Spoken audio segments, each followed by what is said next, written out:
But after doing some testing, they realized that she was in reality a 1,000-plus-year-old skeleton who had lived in Iron Age Germany, and despite only being around 17 to 19, had endured more pain than most in their lifetime. Just about every bit of her body had some sort of damage to it, and even looking at it as a whole, researchers concluded that she must have led a life of intense physical labor, probably consisting of carrying heavy loads like water jugs as she routinely navigated through the marshlands. Then her head had not one, but 2 severe fractures that had healed over, demonstrating brain injuries that might have come from attacks by hostile people or even people within her own community, with her shape reflecting blunt impacts. And we do know that head trauma and violence were a bit more common during the Iron Age, but at any rate, she definitely survived that specific ordeal. Yet she likely suffered from frequent headaches and potentially other neurological symptoms.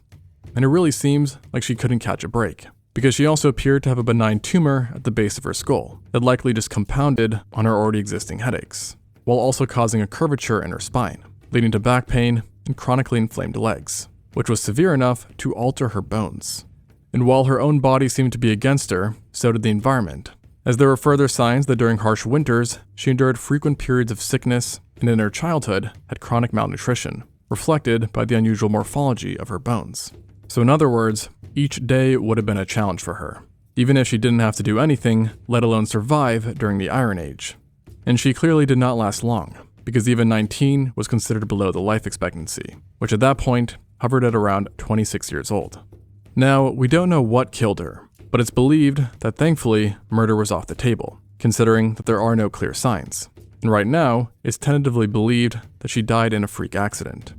However, one mystery that remains is that she was found alone and naked, with not even any objects or jewelry being associated with her, suggesting that someone had altered her body after death, and then presumably buried her into the bog, which again makes one wonder, why? Why not just bury her on land? And the answer is that maybe they were trying to hide something.